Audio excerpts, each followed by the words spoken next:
I'm going to call the meeting to order. Can we get a roll call? Oh, 6:01, sorry. 6:01. 6:01? I didn't have my glasses on. There we Please go. yourself. Yeah, big, we were good.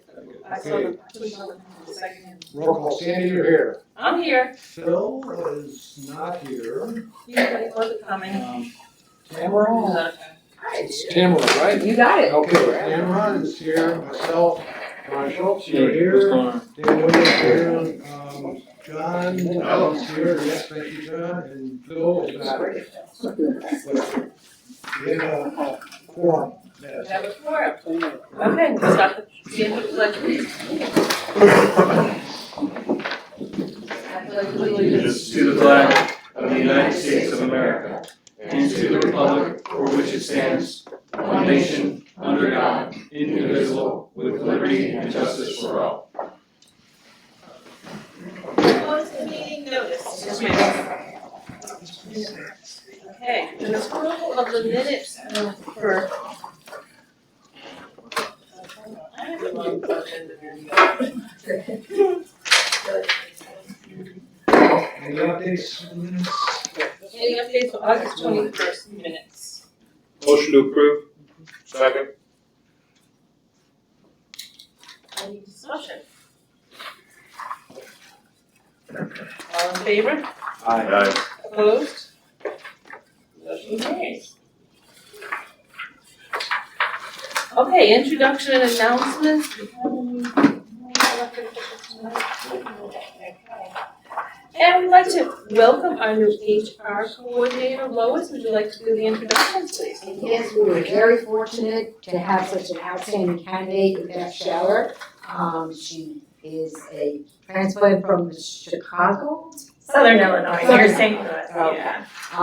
So we are, we interviewed some really good candidates, and we were very fortunate that Beth was one of them. She has been a blessing with all of her experience and background and people skills, her certifications and such. She's been in the nonprofit sector. She knows a lot of things about HR, and we are so glad that she was able to come in and hit the ground running. She has already been visiting the different entities, and we feel that she's going to be a wonderful asset to the directors as well as to Fix. So, I second that. Thank you. Welcome, very welcome. We're glad you're here. Thank you. Okay.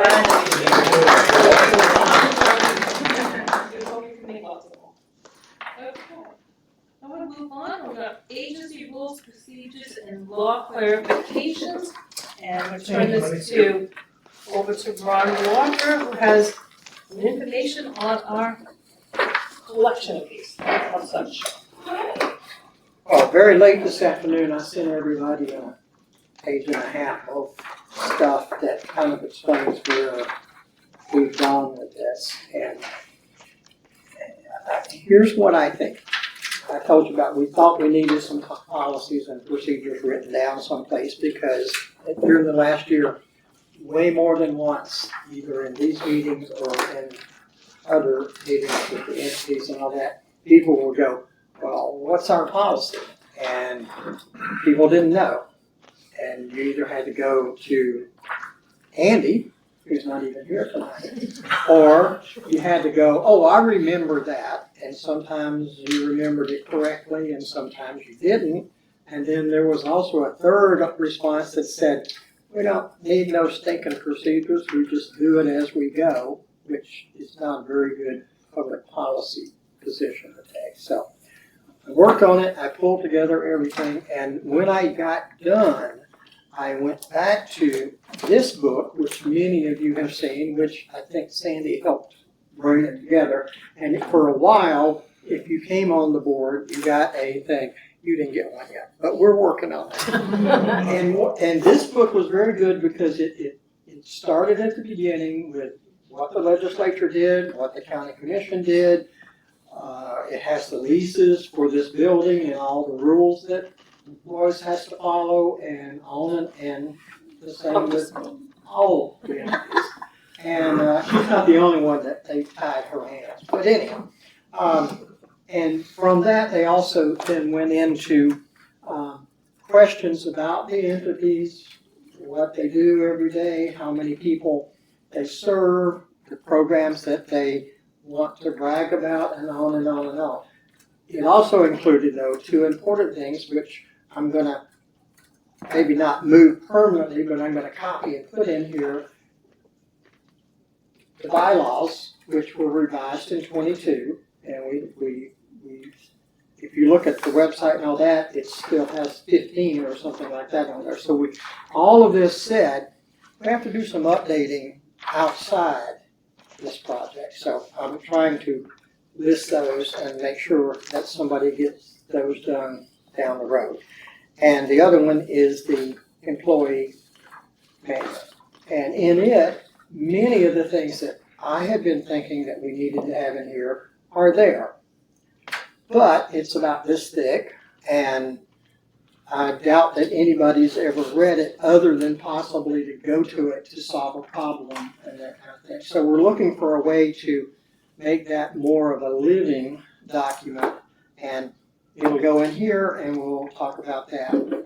Having said that, then I went through the minutes, some of the minutes.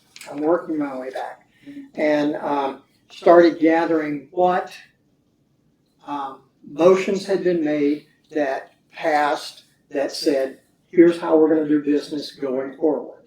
And those were not accumulated anywhere, not gathered up, and so I'm trying to do that. And in this book, there are some that we started, and I forgot what I sent you at the end of the day, but I think I sent you just 5 or 6 examples of what written policies we've kind of covered lately. The DCF things, time off, how do you call a meeting, a special meeting, an emergency meeting, and all of that. And I only put those in there as examples of what we're going to have. And I can't go a minute further without saying I couldn't have done any of this without help from Bill Mazurek. He obviously, that's what he does and that's what he knows. And I have lots of good ideas, but it took him to put it in a form that we can use day to day into the future. And if we ever need to know, we'll know what fixes says its policy is. Obviously, the board can change that at any time they want to do that. And so we have to kind of develop a process to keep track of changes as they come along. And I brought this, and in my mind, I thought we'd have time to pass it around and talk about it and all that, but that's probably not going to fit into what we're doing here. We actually want to go home at some point. That calls for another workshop. I hear you, and I heard everybody talking about eyeglasses. I got halfway here and said, oh no, I didn't bring any glasses, so I was thinking I'd just be here drinking coffee and waiting for me, but I did find them in my car. So what I want to do is I want the board to look at the things I sent you, this book, call me, talk about it, and make sure that I'm going the direction you want. Because at the bottom of every one of these policies, it says who's in charge, and it's the board has to approve any changes, or it has to approve this and any changes going forward. And I want us to keep that in the forefront so that this will be your book of the things that you as a board want done. And I think it'll make our life simpler. I think over the last couple of years, more than once, we stumbled because we didn't know what the policy was and therefore didn't follow the policy, and we created problems for the board that I don't think has to happen. Be glad to answer any questions. You can pass this around and look at it if you want. Ron, did you send it to us? Because I didn't see it. Oh, okay. You saw some documents. It's like a template kind of. 5 or 6 documents. Yeah, I just didn't know if we were supposed to give any input. If I could just jump in for a second, too, Ron.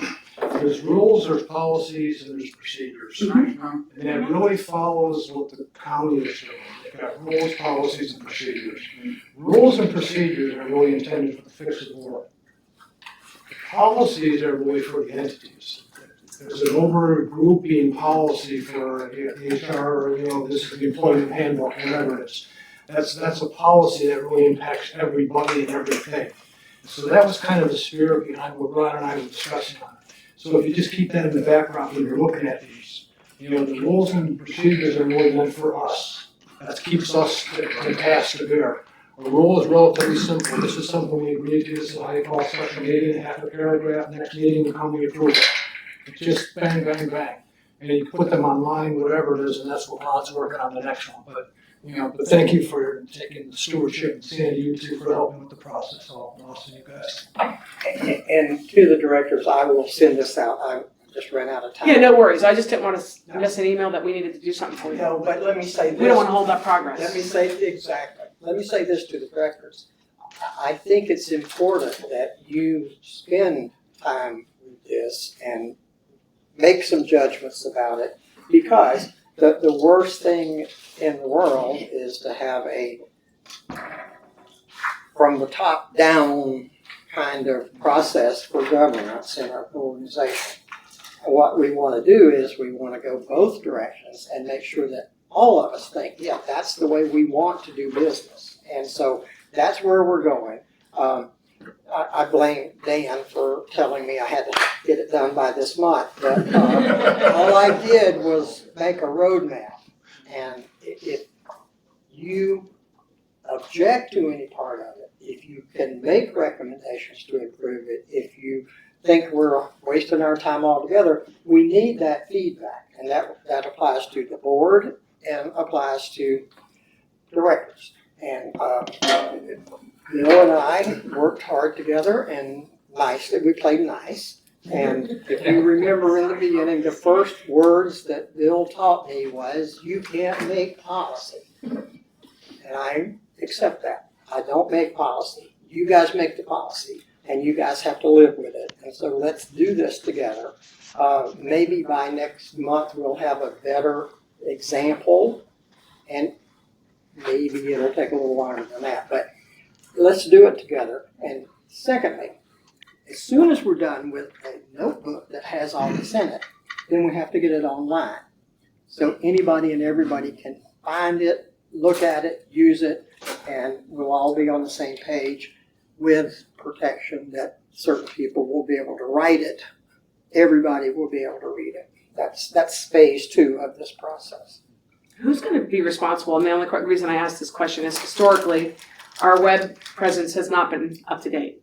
So if we're putting our policies and our procedures on the world's wide web, who's going to take on that responsibility to make sure when we change a process or procedure here, it gets updated there? Because I guarantee there's people on this board that have no idea on some of the policies that were enacted 5 years ago.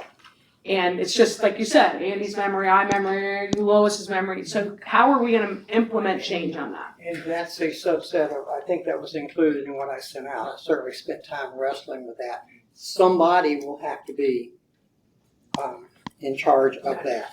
And the same with this member's book, because I looked at it the last week or so and spent a good bit of time in there, and it's 3 years old. New members, a lot of people gone, new changes and all that. So there will need to be somebody. And as far as I can see, there's probably one person. Oh, the finger went that way, ladies. He's pointing to Shelby. I would agree. I would agree. And because I don't work for, I'm 1099, and so I have independence and want to keep it. And Shelby has great responsibility to coordinate our efforts. And I think this is just a subset of that if you get right down to it. And I think if we do a good job at the kickoff, then keeping up with it will be a manageable deal. And if it isn't, then we can come back and rethink that and rework that. But you were right, that's already been identified by lots of people. Bill, did you put that in the minutes that Ron said I was right? Yes, At 6:16 PM on this day. And actually, what he was suggesting, and we were talking through, we need a workshop at some point in time, get the IT guys together along with Shelby, who that team is going to be. Because again, not only can we do changes, who approves the changes, then once they're approved, then they gotta get posted. Right. And so we can point to Blake, but Blake needs to back up, and maybe it's the two, we It's a have to whole figure that, process. directors have to figure that out. But I don't want us to get bogged down in that until we get Right. everything in Right. place and the board agrees, yes, this is, you know, I've captured what they want captured. And then we worry about getting it online. And I don't want to make fun of anybody's website, because in my whole time in business, I never had one that I was proud of. So, but we need to work on the website for more than just this. And there has to be a kind of a public thing and an internal thing. And it's more or less public right now. And it's not very good at that too. And I'm not, you know, I just got here, so I'm certainly not complaining or criticizing. We have work to do. And one other thing, the policy that we did was yours, you know, for the absenteeism, for the volunteers, whatever it was. I used it, the only thing I took a liberty on is I needed some type of form that goes to HR.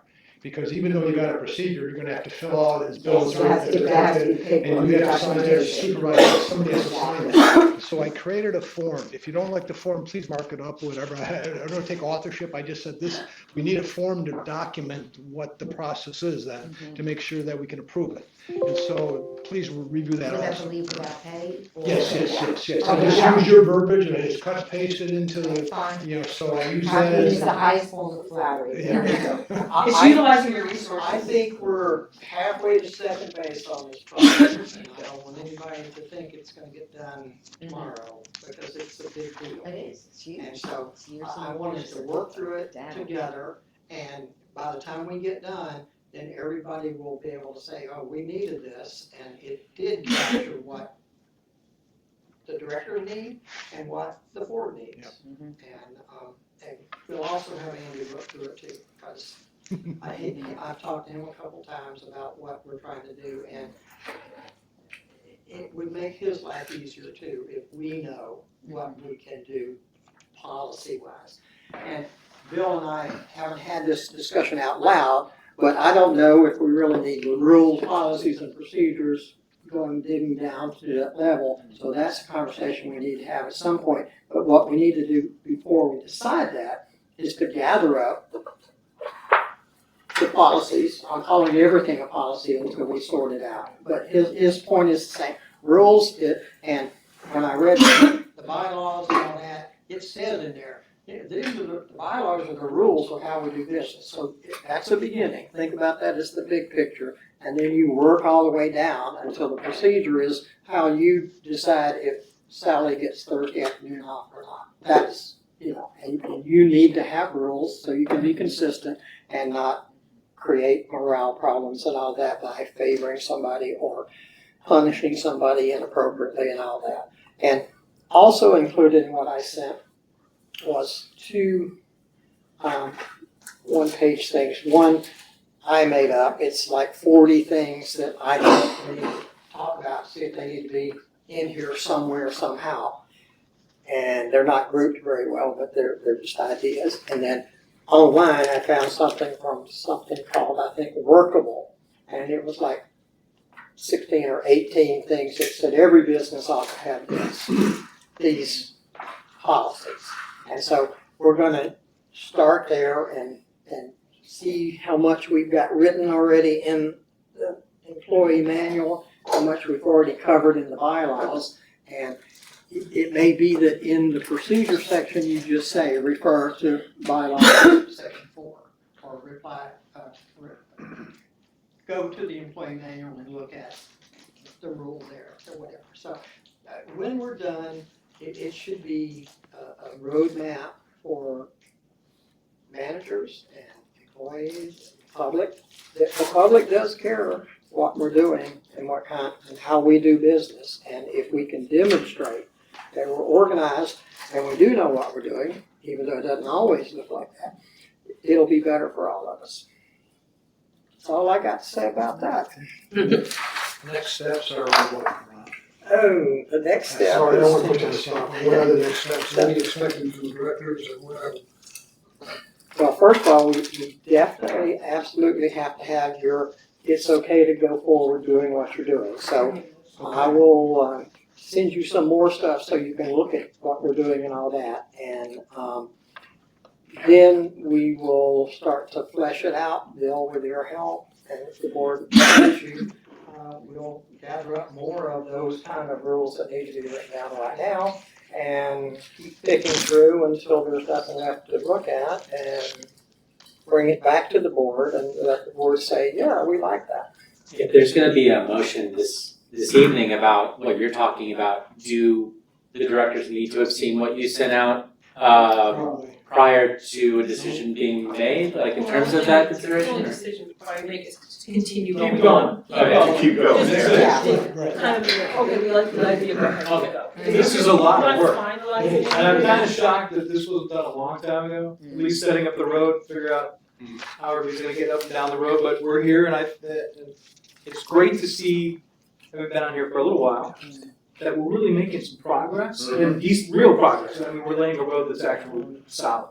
So, and these two guys are putting a lot of work into it, still have a lot. I see all the lists that they came up with, it's a lot of work, but at least the future, until AI kicks in and we just go, what do we do? And the AI goes, you do this, and gets the check sign and everything else. I've had a little 10 years problem with AI in the last few weeks, so no thank you.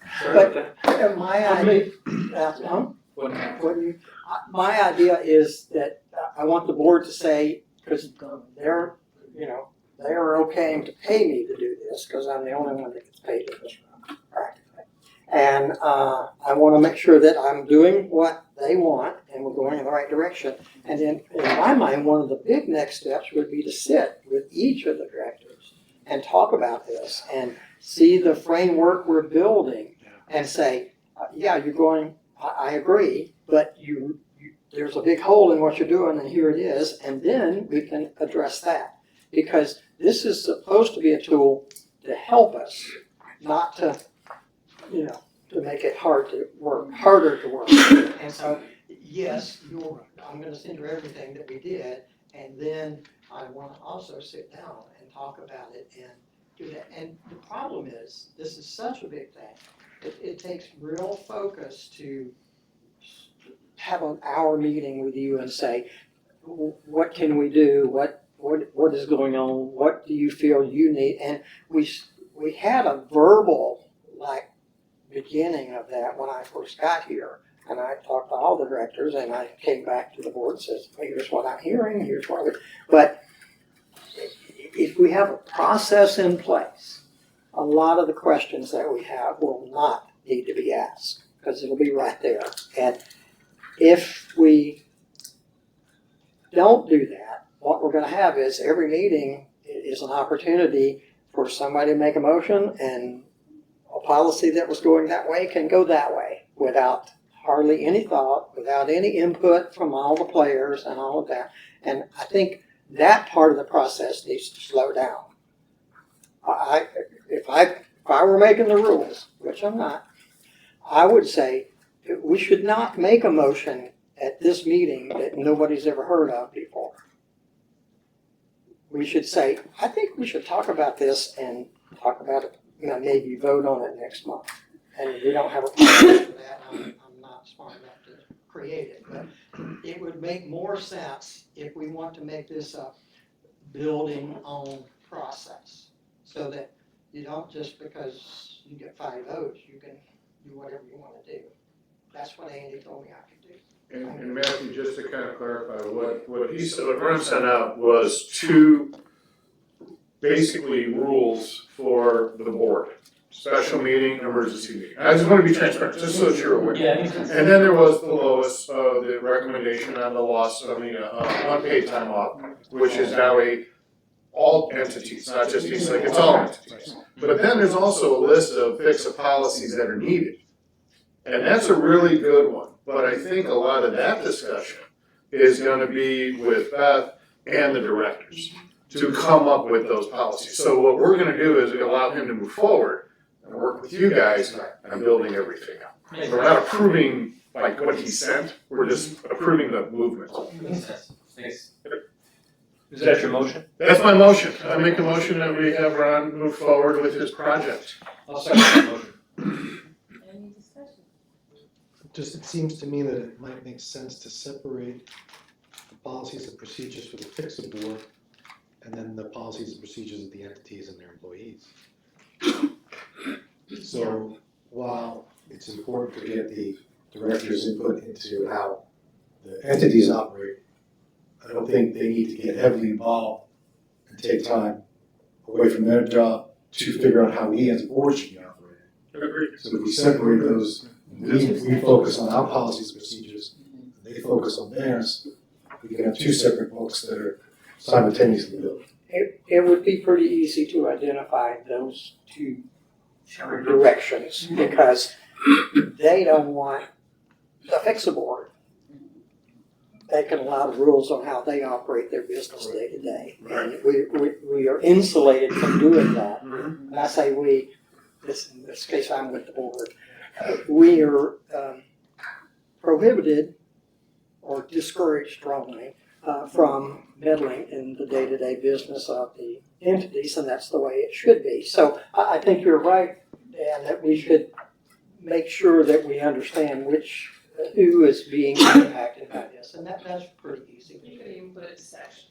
Right. Well, Yeah, maybe. Because Two different books, actually used to be two different Yeah. books, but yeah, let's start with one. Let's start with one book and then we'll work on the other one for the board, I have yeah. dividers because the chairman said I And to be fair, not that I get a vote or get really to comment, but I will, we have policies and procedures for, that's how we've run our entity since I was 1985. just gonna say that. It's not like we're just willy-nilly for the last almost 40 years, but what you're doing is going through them and updating them. I just want for the minutes to be very clear that, if the public were to read them, oh, wow, how's this board been using our tax dollars with no policies in place? We do, and we have a strong handbook that's been rewritten year after, every 5, 10 years, whatever we've asked Andrew to do for us. So just not to scare off a new HR coordinator to think that she has no policies to lean on. She does have a nice handbook to lean on. Is those policies individual or? No, it's a FICSA handbook. But we Yeah. also have entity Yeah. policies. That's right. In fact, I have just mentioned, I think in the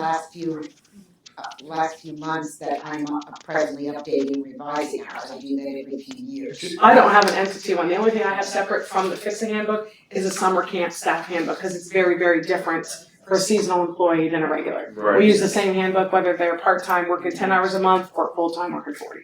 So I don't have a sub-book. But we can put our arms around those Mhm. things and make it done. And when it's done, listen, this book, when I got here, I will admit I never heard of FICSA before I heard of FICSA. And I had a lot to learn, and a lot of it was included in here. And as we've had our meetings, I don't think anybody can say that we don't have procedures and we don't have rules on how to do business. On the other hand, I spent a good bit of time in the bylaws and in the employee manual, and I discovered that we have a lot of good stuff that nobody knows about. And so I think part of what this will do, maybe the public's not dying for answers on this, but maybe FICSA would be bigger and better and more in the minds of people if they got some information. They will care when it affects them. And I think, when you're talking about that sort of division of responsibility, the specific manuals that we do have for each of our individual entities, whether it's for summer or, overall, like Lois and I have, I think it's okay, to be shown, oh, by the way, there's a conflict between the FICSA policy and what you have as your own policy. But the updating of those individual entity handbooks really should be done on our end. Yeah, but I mean, but that said, but I We don't would have not. to do with that. Yeah. That's all on you. That's That's you and Beth. We're out of that. Yeah, We're out of that. And I've No, well, and that's not even something you guys would do either, Yeah, In fact, Beth is But requesting. it is certainly something that is shareable. You know, we're happy to have it available, like if it needs to be visible among all these other things, that's fine. A lot of our policies and procedures are not just directed towards the staff, but also to help the staff deal with the public in terms of, petitioners' policies, display policies, challenges to materials, all the types of things that they may come across, so that, we're giving them, use the word weapons, that sounds too strong, but we're giving them the ammunition, giving them the information that they need to, do their best with their customer service skills and dealing with the public. But I think the goal of what we're trying to do is, the board keeps changing. Every so many, and every new board comes on, it's like you have to start at zero again. Whereas if we have this book, and we have it online, but we also have one here, when a question comes up, how many times are we all looking, trying to find what month the minutes are that had that in it? We know we did it, but when? We won't have that, we'll be able to find it's exactly what we need to know, and if we want to change it, the board can always change it. It's not like we can't change it, but it makes it accessible easily. And with all the technology, we should have that. So we have the motion and a second. Any further discussion? All right. All in favor, say aye. Aye. Opposed? Keep working, Ron. All right, keep going forward. Bill, Go for it. All right. glad you're retired. Just to build on this, perhaps, a suggestion that we add to the agenda standing item that at the end, at the beginning, we discuss as a group any policy or procedure, any change that we make in that meeting that we then want to capture in this book. So going forward, we say, oh, that's a good thing to add to the book, so then we know. And we don't have to keep going back. So starting now, we just make a habit of identifying any major changes that we want. We can do that, and since we have an agenda item at the beginning of the meeting, we can reiterate that at the following meeting. Last meeting, we Sure, you need to get the language good before we add it. So if we approve it, we'll try to get the language nice and clean. Yep. And then approve it at the following meeting. Is everybody? No? I don't think we need to vote on that one. No. Just do that. Unless we have to buy sod or something like that. All right, sounds good. Hopefully we're moving forward. Always Okay, about the John, press. treasurer's report. Oh, you're not gonna do number 6? Oh, I'll talk. Nancy snuck in. I looked at it. You had anything to add to us, and you snuck in on us. You don't have anything like what we did today? Oh, okay. No, then I don't mention it. Very happy to report that we have a newly formed foundational board for Palm Harbor Main Street and an elected executive committee. And that both Erica and Matthew have graciously volunteered to be members of the board representing PHCSA on that organization. So, Nice. I don't know if you all remember, there was a Main Street in downtown Palm Harbor about 20 years ago it ran the county-owned assets, Harbor Hall and Whitechapel, and then unfortunately it became inactive, and that's when PHCSA stepped up to take management and operational control of those facilities. So not that I think it's gonna ever be reversed, but we'll have a lot more support, for our assets in downtown with this new Main Street board. Okay. Nice. Any discussion, have questions? Good luck with it. Yes. Keep it going. Have fun. I agree, big deal, big deal. What do you say to that? Where's the first party? When's Parent Day? That's fixing. About it, I was gonna say. Okay, I just wanted to make sure that was clear. Yeah, we're not and actually, one of the board members is actually on the executive board. Yeah, so Phil Phillips has been very active in a leadership role because of, his being past president and, president or chairman of PHCSA, and also representing Palm Harbor Parks and Rec. I mean, integral part of the leadership is on the executive committee as treasurer. He just doesn't know because he's out of town. I texted him. Oh, you blew it. Okay, so he's, okay. Yeah, so he'll represent you guys, we'll represent our entities. That's what I just wanted to do a minute, so I'll make sure we cleared it. Okay, moving on. All the entities are doing very well with unknown anomalies. You want me to go into the whole cadence thing from last month? Might not. Okay, I'm While gonna do that. I'm here, let's. While let's- I'm let's here, do all right. it. So I reached out to Cadence Bank and I stopped in today, personally talked to Lois, about her concerns, because I know Eric, I talked to you, Mark, when I talked to Cadence Bank, they said they've already talked to you and your stuff was good. Matthew, I didn't hear that you really had any major issues. But the biggest thing was the app, using the app on your telephone. When the new system started, all entities had a chance to choose how they wanted to receive this information. And it can change, but you could choose it by authenticator app, by text, by email, whatever. So in Lois's case, it was set up by authenticator app.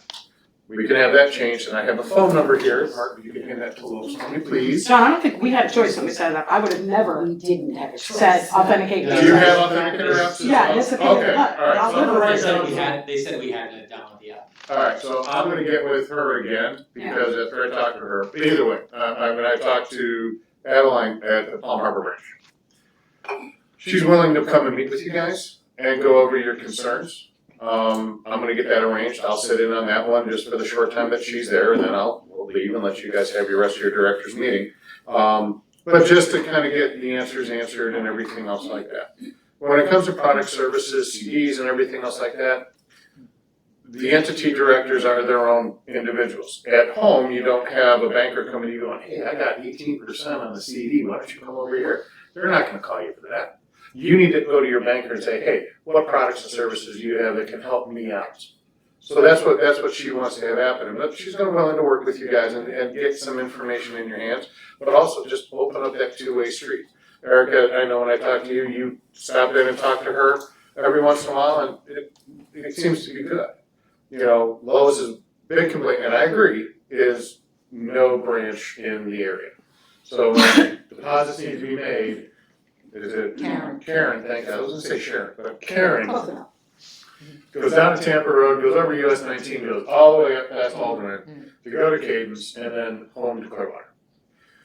So it's kind of a pain in the butt. So not much we can really do about that, but if that's really the only thing, then but again, she's gonna be willing to work with everybody on it. I just wanted to provide that information back to the board, but I'm gonna bring it down to the director level because it's really not a entity, it's not a board thing. We're not looking to change. I think if we get all this worked out, the directors will be very happy with Cadence. And I also talked with our bookkeeper as well, or our accountant thing, I keep calling her the bookkeeper, our accountant, and she has the same thing, but hers is a little bit different because her access into the accounts and the connection. So once that was fixed, she's all good to go now. Is there a requirement, and I hate to ask that of a policy or a rule when we're going through them, a frequency of deposits? I didn't know if it would help Lois if she's not taking a lot of cash and checks in, she just went once a month, so Karen didn't have to go I don't know how frequent she goes, Lois. Like, is there a requirement from the agency that we have to go daily, we have to go weekly, we have to go monthly? Best industry practice. When you get above $1,000 of cash, When you you know have what a I'm risk saying? management side of things, I mean, you have a safe, obviously you have a Oh, of safe where you course, can yeah. store that and everything else like that. If she's going at varied times and everything else like that, I don't know of any policy of fixing it. I've not heard one, but I just thought I'd ask the question. Because we take in less and less cash every, Right, a lot of it's. it's credit cards and checks, right. and checks, I know Kathy has at the library, does she have a little check thing where she doesn't even have to go to the bank, they read them, and does the deposit virtually. I just didn't know if there was a way to help Karen not have to go weekly, or, I don't know how much cash you take in, especially not doing fines anymore. Yeah, it's not as much. But it's I mean, that mainly may be an distractions idea to and stuff help. like that. Yeah. Would it be helpful if they brought you a machine that you could? Yeah, I think you buy it, I don't. Yeah, you have to buy those, Because some but of the yeah. banks rent them, some of them, Yeah. and you could deposit from here without needing the building. Yeah, the only thing you'd have to go for the bank is when you got up to cash that, and I would say probably monthly, so the accountant could close out the book, Right. of that month. It was just an idea, popped in my head. And that's something that we can talk about when we have a meeting. Yeah, So okay. yeah, let's, I'll write that down, you write that down, we'll make sure we get it figured out. You can hit me later, Rose, just trying to. Just as a sidebar with this treasurer, the CDs in the past, Deborah had to sign off, dual sign offs on the CDs. Is Beth gonna be doing that going forward? If we need, Well- we need to discuss that at some point, I don't know if we have to do it tonight, but we have to figure that one out. Well, it would be an HR function. I was gonna say, that's an HR, that's not an HR function. That might be a Shelby or a me, Well, or the chair, but the chair changes every we year. just need to get clarity of that, because Right. Deborah's name is still on that. Also, the articles of incorporation, Deborah's name is still on the articles of incorporation, that has to be filed with the state of Florida.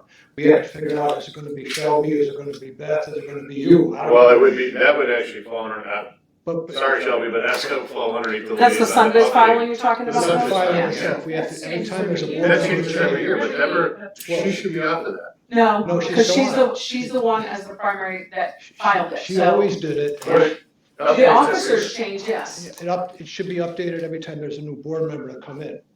Like, yeah, right now Jenny Right goes, should now, be taken Jenny's off, and still Tamara on should be it, put on. It's just the whole process.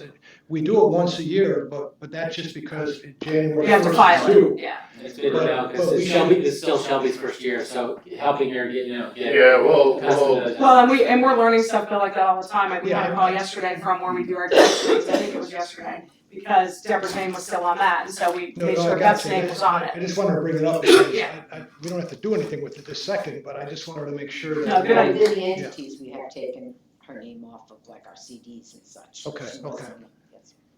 But do we need, but you need, well. the registered agent is Deborah, so Right. Because that's who but the filed it. address- Right, but the address is the library. Yeah, yeah. Because that's our So- corporate address. Right, but that's just as a registered agent, that's more for stuff that's gonna be ending up over in the Andy's hands. That's for more for legal. It's going to the. Right, it's going to the library address. No, that's because that's where our PIN number's Yeah, registered. that's Right, everybody's address is on there, so. Yes. Anything they send, Because that's a legal document in the CDs. If we said that, hey, we needed 2 signatures. You did. can't process a CD unless you get a second It's signature. two signatures. And Yeah. maybe it's chairperson. I don't, somebody has to figure out who's I gonna thought sign we it. already changed that. We did. We changed it so that as a board member, we identified a board member for our entity that was the second signature. Sounds like a good rule for us to write, Ron. Is it in that book? No. But you two are really, or Matthew, you don't have She has CDs. CDs. You- Okay. I don't have. You don't CDs. have CDs, that's right. So what's your policy, what's your setup when Right it now, comes to it's, CDs? we took Deborah's name off and I had Susan and myself sign. Okay, As Okay. assistant right. director. Okay. Yeah, we waited for the renewal time. No, that's perfect. We took Deborah off. Okay, so Deborah's up. No, that's. Yeah. But I'll work with Shelby on getting Okay, this okay. updated, the Sundays updated, because you're right, Jenny being gone, then Jenny needs to come up, Right. Tamara needs to come on. And I do those all the time with my corporation, if you need help, just let me know, I can help, yeah. Well, well, we changed in November, these are due in January. Well, actually, they're really due in March, but we do them We early. do them early, yeah, we can do them as early as January. Yeah, And really, anytime there are changes, we should do an update. yes. I mean, automatically, we should pay the $35 and do the update to the articles of incorporation. Yep. Yeah, It's a lot of money, though. I know, It's a quick long line. Let's split it away. Yeah.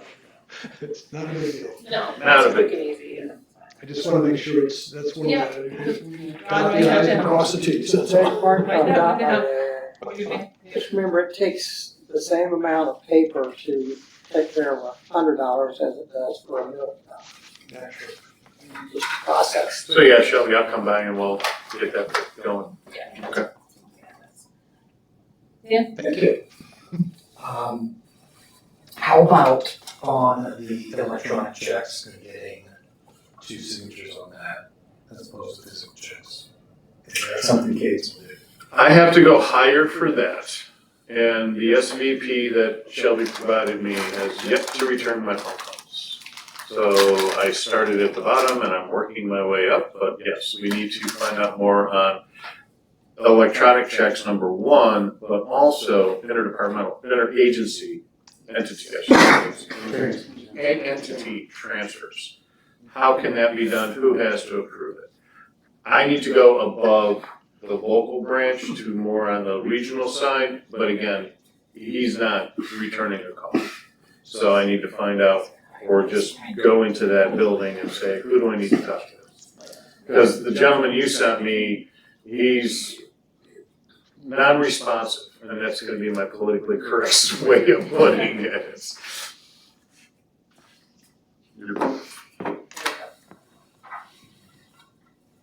But I will get an answer to that once I break down the wall. We move on to number 8, East Lake Library. Do we have a motion to accept the monthly financials for August?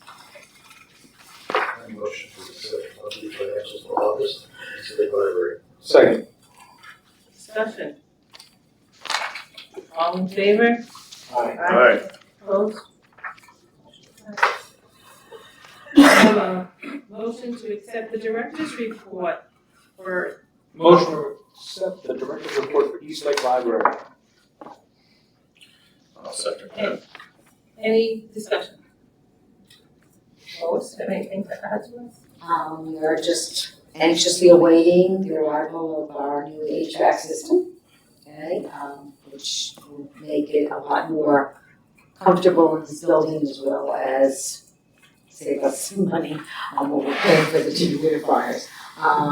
The good news is for this month though is that we have hired 2 wonderful new employees. One that is I've waited for a very long time, and that's a part-time facilities manager, because I think I know more about buildings now than I ever want to know.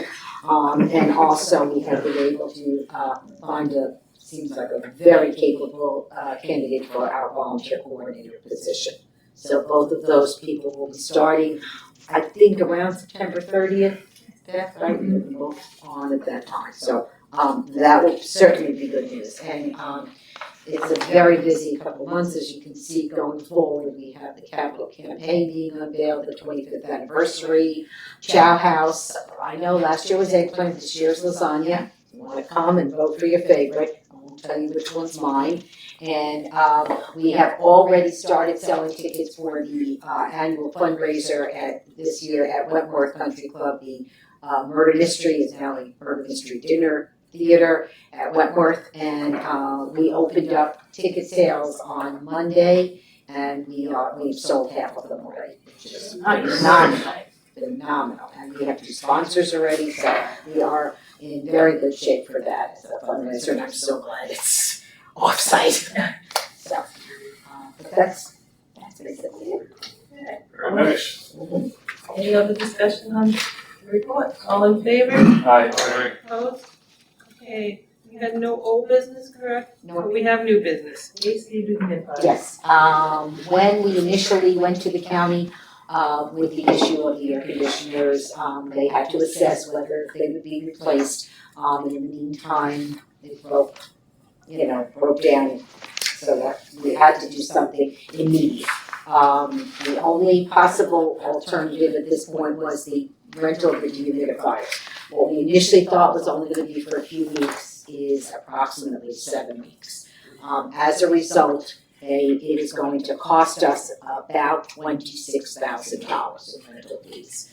Okay, it's I sent you the initial bill of what the estimate is. They are coming. The humidity is so bad in here that you can't feel it in this room because it's the new part of the building with the newer HVAC system.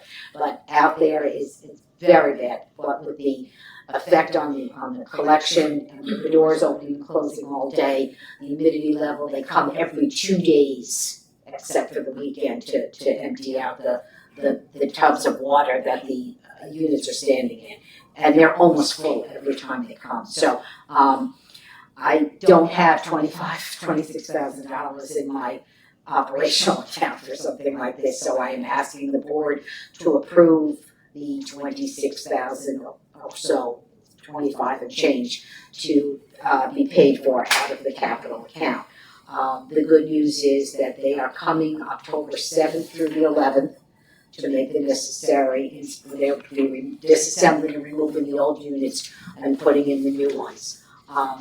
So I have 2 requests, but we'll start with the payment for the rental costs of the dehumidifiers. So that's how much? I'm estimating 25,000 and change, so if you wanna say up to or something. I haven't gotten the final bill. Do you think you could go a little bit above that, like in That's terms of what this, I'm saying. whatever the ceiling they give it is, or? Yes, if you could say up to 30,000, I don't think it'll be that high.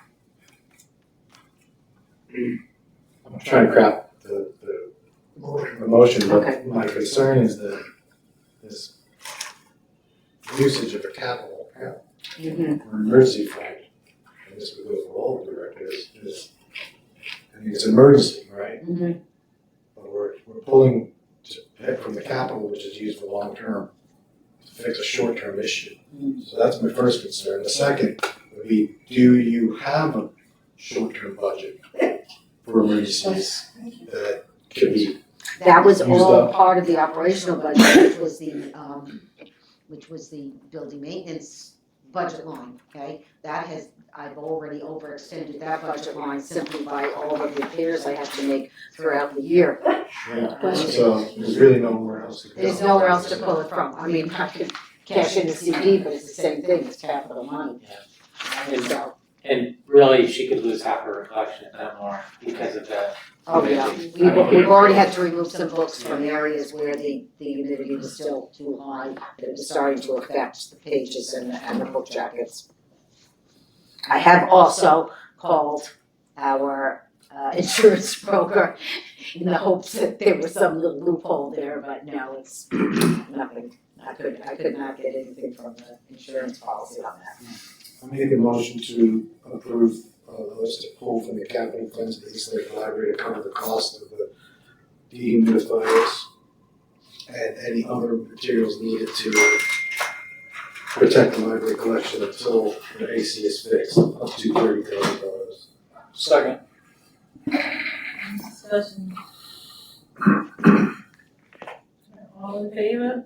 Alright, Opposed? Carries.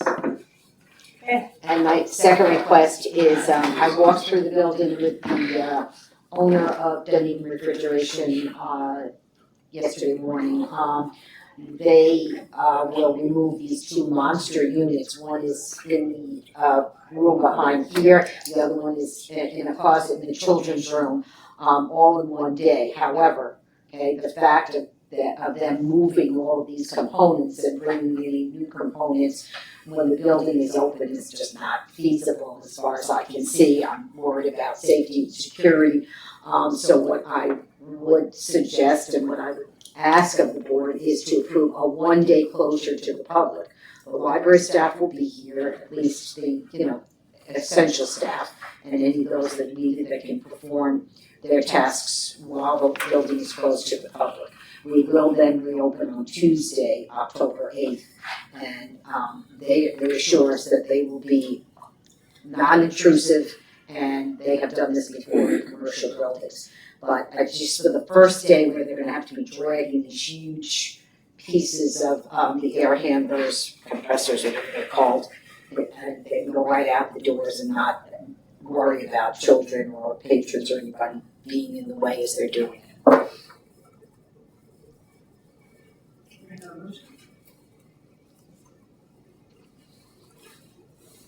yes. To close. Just one day. I'll make a motion to close for the one day, what is it, October? October 7th. October 7th. Second. Right? Second. You said seventh? 7th. 7th. One day, One day. safety concerns, absolutely. Correct. And the new refrigeration is the group that is replacing. Yes, they were subcontracted by the county because of the, backlog from what I understand of, the county contractors, whatever. So they are subcontracting and they have received emergency funding through the CIP program to pay for these replacement units, which by the way is $108,000. So with $108,000 of revenue coming in, you figure they would accommodate the library to work during off hours, even before the library opens or on a weekend. But no, this is our vendor. Okay? The county is paying for the replacement units. No, that's what he's saying, that He's is saying, refrigeration. they'd be cool enough to give me over $100,000 if you could do it on your their time, not ours.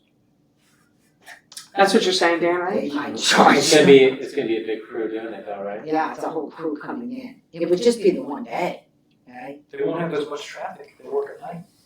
Easily will be clear. It'd be cooler. A lot of people don't think they're gonna work. It's just me fertilizing it. I hear you. I'm not But then you've got that block receptor. I just don't like closing the yard. I don't either, but I, you know, just for the one day.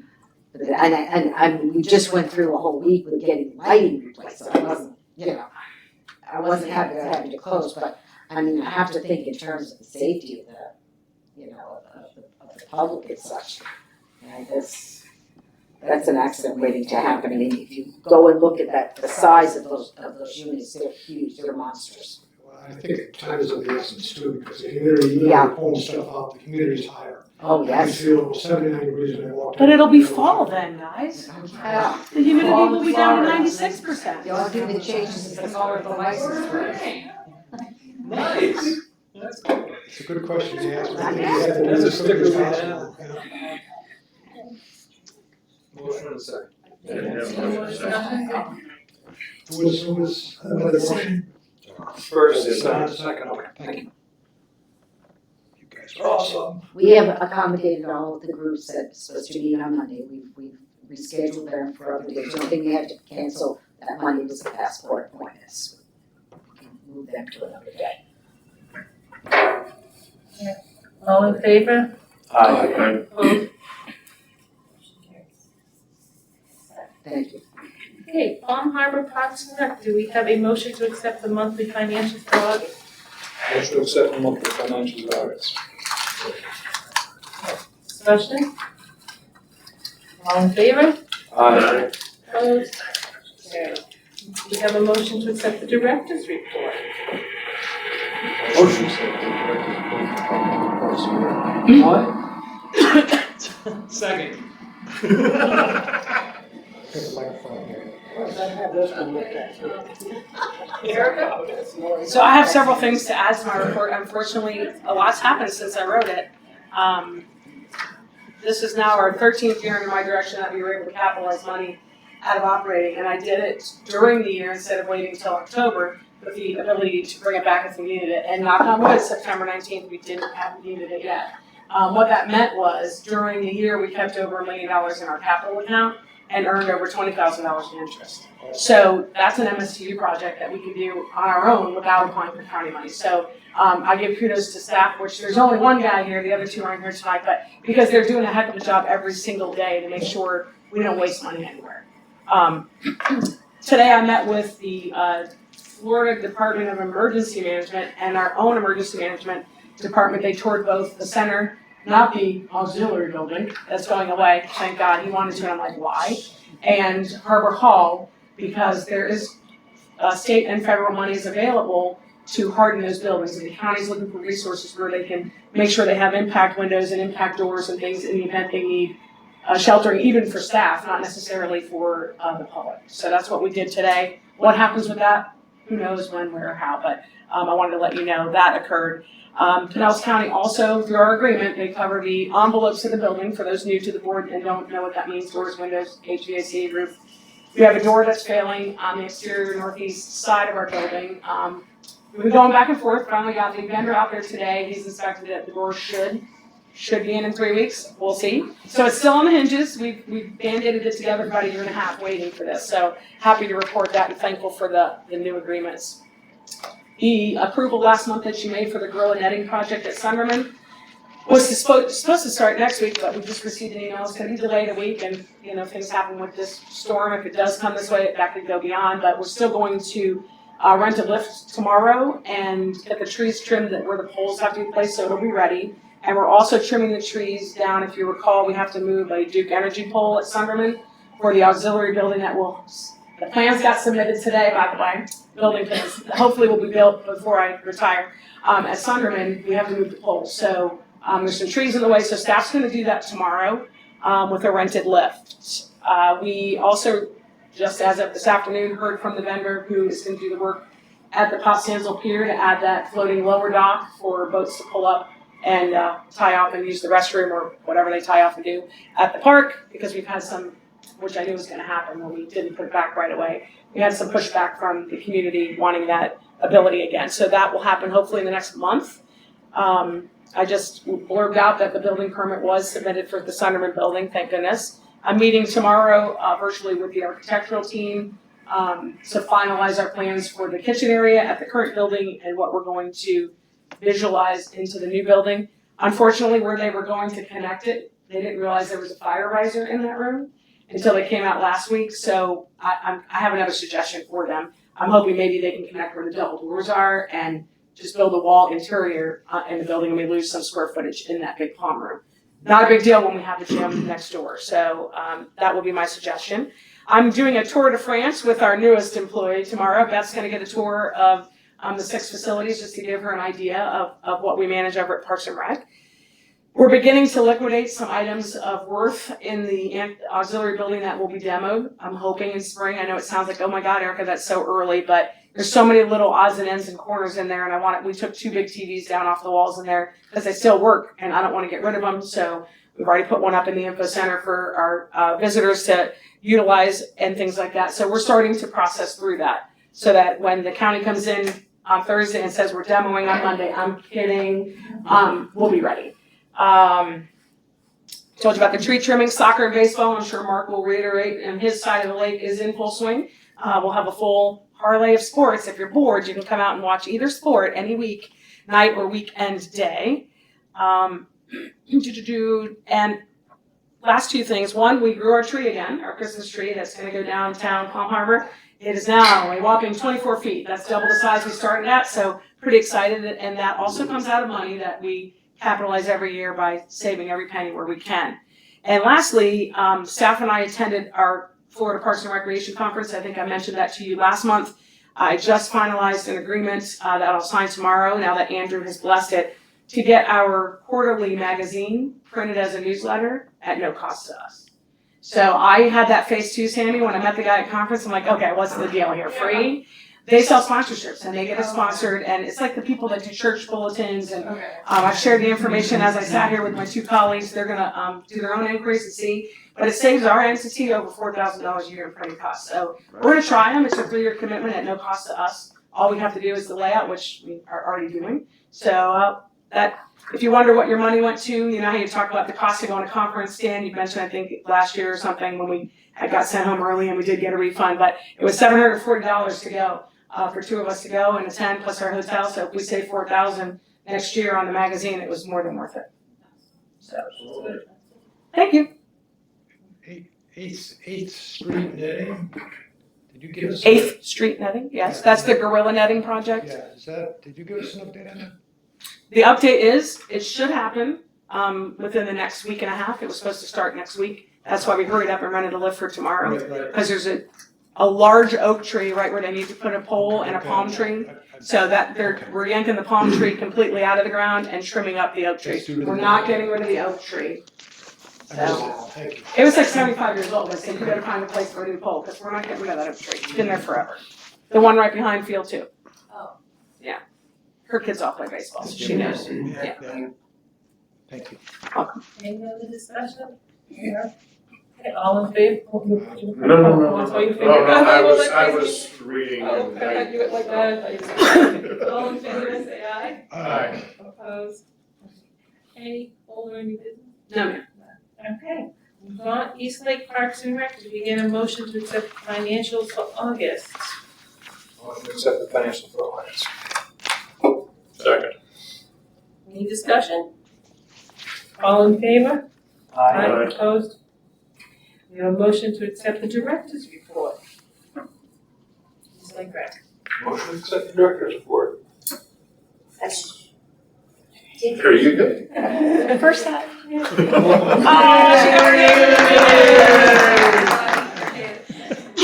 Okay, back in. Well, it's, the rain has been very challenging for our sports fields. Pretty soggy out there, but it's finally drying out now, so all these people have been after me because I've had to shut down the field so often in the last month here, in the last few weeks anyway. But anyway, everything's going well with our sports, as Erica mentioned. All of our sports are up and running, full swing here. Football is doing well. We have 4 full teams.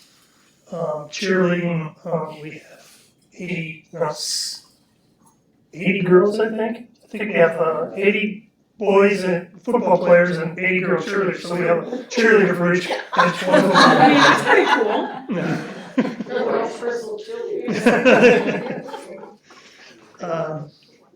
So everything's going well out there. A few of the projects I'd just like to mention, we're redoing 2 of our baseball fields, our senior field, which is our larger field for the older kids. It's pretty extensive because we have to regrade the fields, take out all old clay, put in new clay, and then compact it, and then add the crimson on top of that.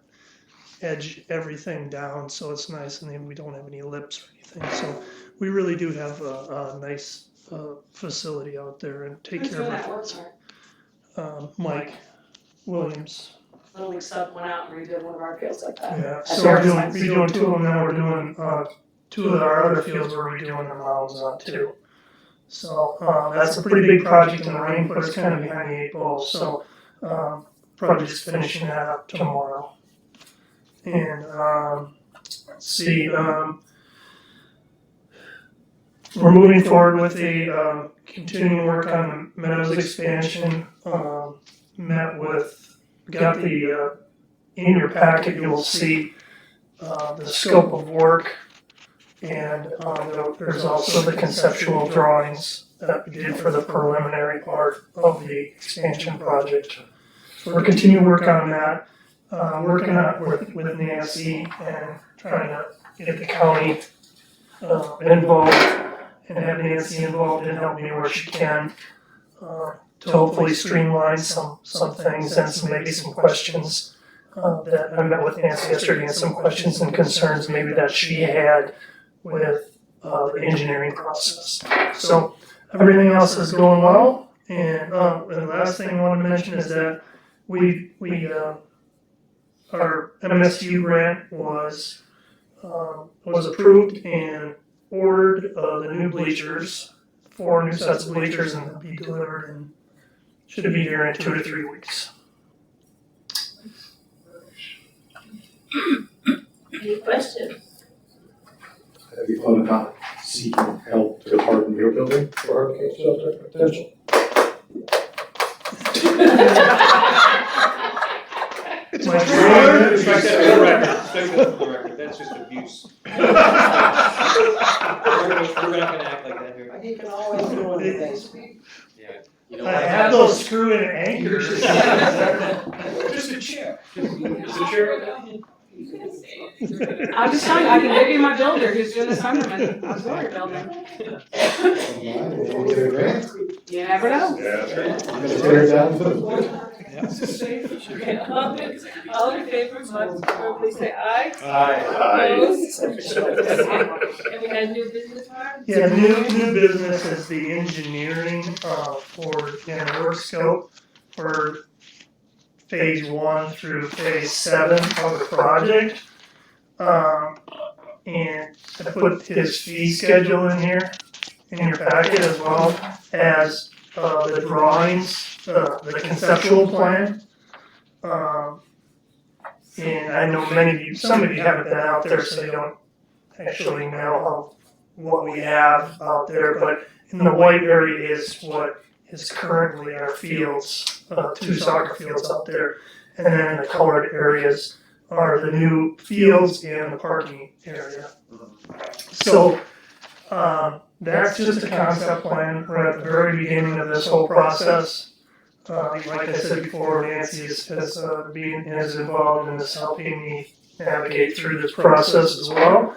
We hired a engineering firm out of Tampa, and their pricing is here. What I'm asking for is, I'm not going to start this until Nancy and I have vetted it and went through things. But before we meet at our next meeting, I want to make sure I can move on this before. So I'm asking for you'd approve up to $27,000 for phase one of the work scope from Thomas Engineering towards the project. I have a question, Mark. Will there be any permanent restrooms at these fields in this place? Yes, absolutely.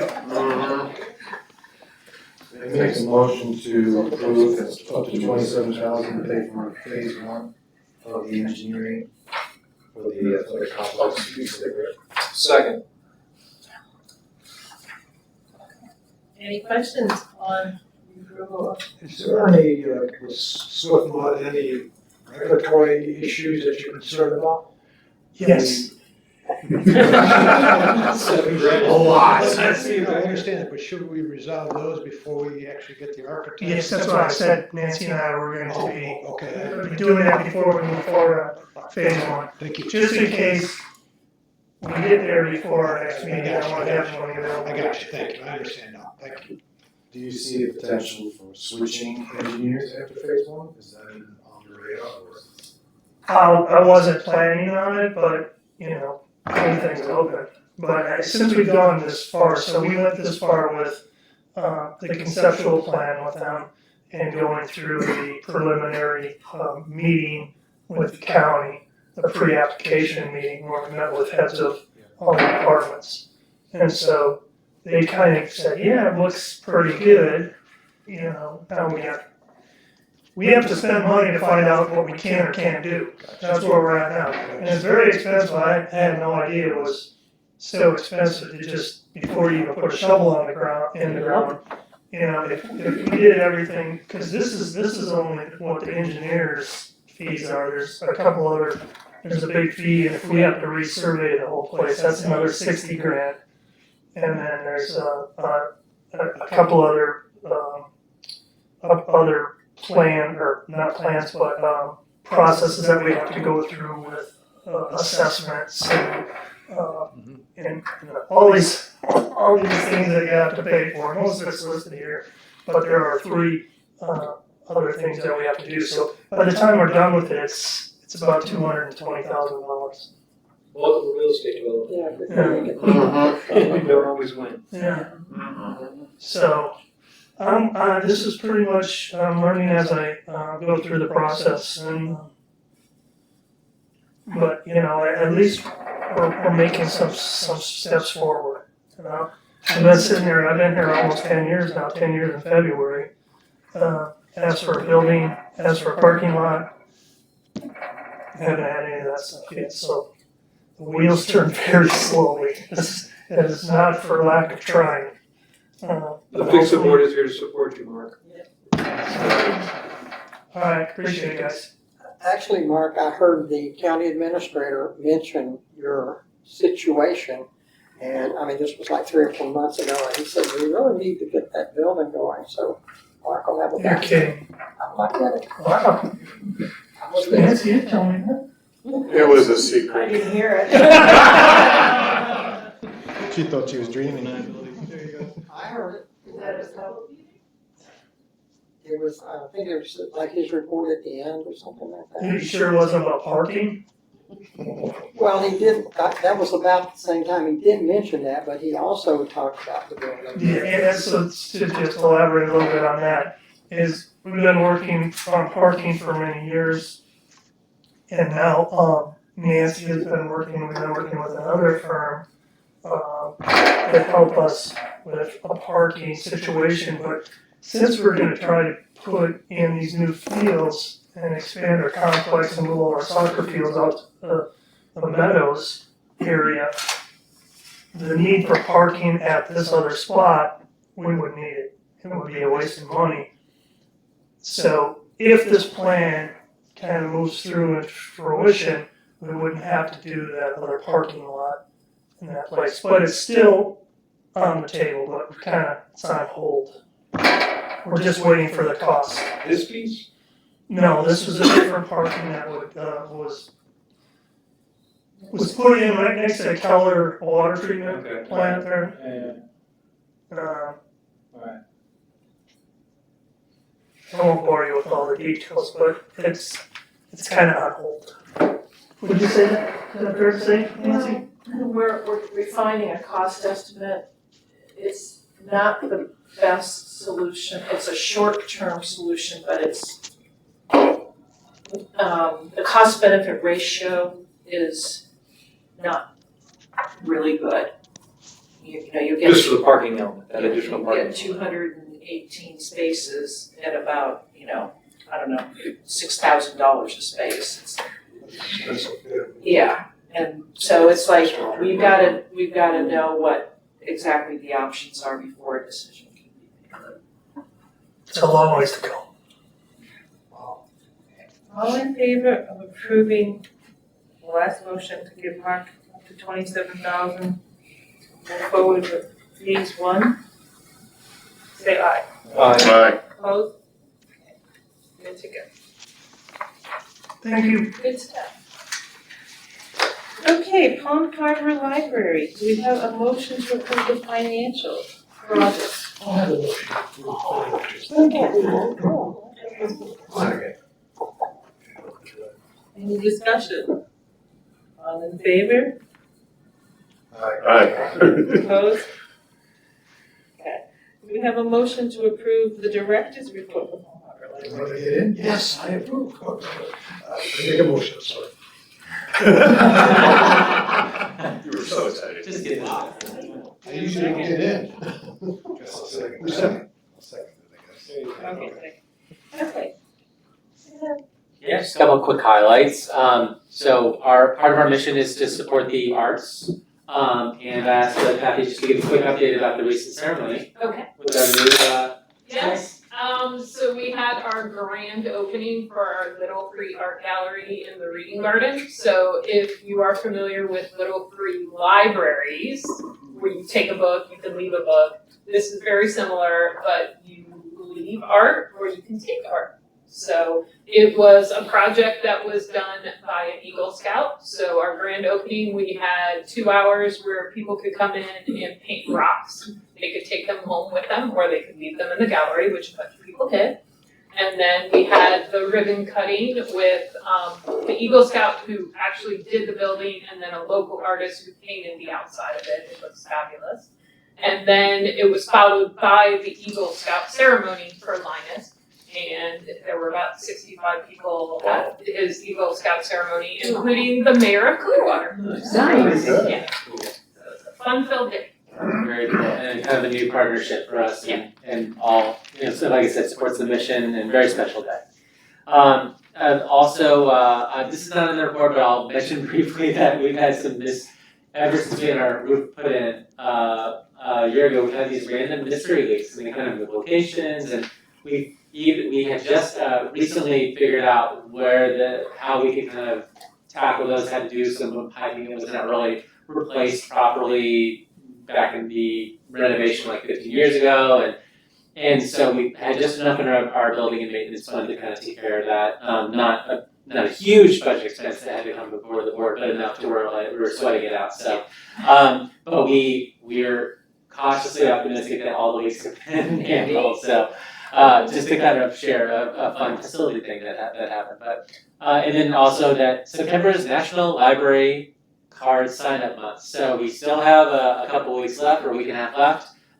Please encourage your friends, your neighbors, your colleagues, and their kids can also get library cards, either East Lake Library or the Palm Harbor Library. No other PPLC libraries. No, just kidding. But yeah, if they come to the Palm Harbor Library, we have some giveaways, like, books, and for the younger ones, some activity kits and things like that, if they're signing up for a new card. And they take their picture next to a sign and that kind of thing. So. And Optimus Prime. Optimus Prime, it's a national theme every year. So it's 40th anniversary of the invention of Transformers, the robots that convert into vehicles and things like that. It started out as a toy line, then became a comic book and a TV show and all these movies. And so the theme is More Than Meets the Eye, which is that theme, song that used to be, because libraries are more than meets the eye. So that's it for the Palm Harbor Library. And how many of us feel old on that one? Check those numbers. Okay, any questions, Matthew? Okay, all in favor, second report, say aye. Aye. Opposed? Do you have any old old new business? No. Okay. Number 12, Ron kind of gave us any more to add to your report from what you did earlier? Anything change this report? Anything changed in the past hour and a half? I was just kidding about the other, this is where it's really, I mean, I didn't want to put you ladies on the spot. Anything you'd like to add? Oh, you got skipped. I already told her I didn't have anything else. Just that I'm happy to be here and I'm excited to work with Shelby. We have a lot in common and so we've hit it off pretty good and board directors are, you can tell that they're very mission driven and they all care a lot about their buildings, so I find that energizing and everybody's just been so nice, very welcoming. The honeymoon ends next month. And I would like to say I'm overwhelmed, as you must know, to have that.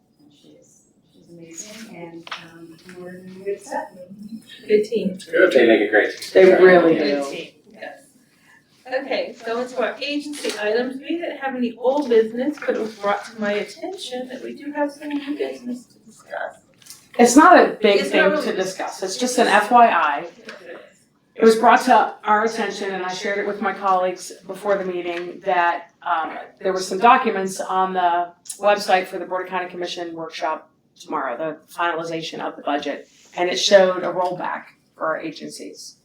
Yeah, Ron, that's what we were thinking, and so my heart skipped a beat, their hearts skipped a beat, so I called Chris Rose at the budget office, who was kind enough to take my call on his cell phone, and then once I forwarded him the document I was questioning, kind enough to call me back this afternoon before my 4 o'clock. And basically what he said is every year, the same documents get posted. They have to post what they voted on originally, what the rollback could be, and then what they finished it, because they vote a second time to ratify their first vote. They unanimously voted the first time to support 0.5 mil for Palm Harbor Parks and Rec and 0.25 and 0.25 for East Lake and Rec and Libraries. So Chris said that he can't tell us what to do as a board. It's your decision if you want to go down there in case we have to fight for our full millage rate. He has no reason to believe we need to, based on the fact that it was unanimously voted by all the commissioners to support the full millage. I'm just the deliverer of the message. I'm pleased that someone took the time to make us aware, and we looked up on the website and found out where the documents were public, and we made the inquiry. So that is what I wanted Yes, to it's let the more board know. An FYI that it was. Ron. Ron's got the face. Shelves over there. No. I listened to that whole thing and we talked a lot about buses and a lot about a bunch of other things, but I must have dozed off. No, it's tomorrow's meeting. I lost the agenda. Okay. Yeah, because it was two hearings, right? The one was a little less than 2 weeks ago, and the next one's tomorrow night. Right, 2 to 8 p.m. Yeah, so afternoon. Yes. So it's a reverse lottery ticket. We just went on the insurance, we just tried to figure out what our property insurance or taxes are gonna be a little early by looking at that document. We're not sure if that's the number that's gonna be. No, they gave us a number, and Chris tried to reassure me the number he gave all of us that we presented to you was the number. He said he budgeted for $500,000 for our two entities and a quarter when he laid out his line. So unless something goes completely out of character and the commission says, wait, he doesn't feel there's any concern. Off the record. Thank you for sharing. Yeah, and everything Erica just said is actually very accurate. But I will add that at the first public hearing for the budget, and probably even before that, when they were just still in the workshops, there was pressure to revise the millage on all the special districts, all the fire districts, and they being OB, went through them one by one. And virtually all of them got rolled back except for Fix-Up, and there's a new special taxing district for several recreation, so they got their own millage. There may be one or two special fire districts that didn't get rolled back, but there was pressure put on all of them, And so, like you said in that first public hearing, the commissioners made a point to support Palm Harbor Community Service Agency for the full village. So I can't see that changing. It would be a huge change of Yeah. concept. And Chris Rose did ask me to convey, in case it wasn't to y'all last month, him and one of his children got sick, that's why he wasn't at the meeting, and he apologizes for his absence. So he wasn't sure you knew that, so he asked me and I almost forgot, so there you have it. And I will point out that last year, at this vote, two commissioners tried to find some way to roll back, not just for these districts, but everywhere. Yeah. And the rest of the commission said, no, we're at bare bones and we're not going deeper. And I have tried it, I'm gonna continue to try to find out. I don't think that, there's any other special taxing district that has never gotten a millage increase. Yeah. You know, like, I think we originally started at 0.5 per entity, 0.25, sorry, in 1985.